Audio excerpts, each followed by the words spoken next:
Does Doug have a flying saucer on set? No, I don't. I have an LED flying saucer styled chlorinator or chemical disperser for the pool. How cool is this? Obviously, I've charged it up.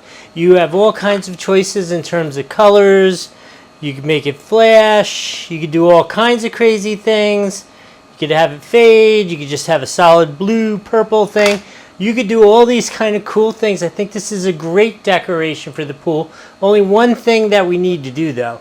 We need to go outside tomorrow, put the chlorine tabs in it, get rid of the little turtle that's floating in my pool, put this in there, make sure it floats, doesn't sink or something stupid like that, and then we'll have to come back at night and see what it actually looks at night, and then I will give you a Doug score, 1 to 5, let you know what I think of this. Okay, let's light her up for her maiden voyage.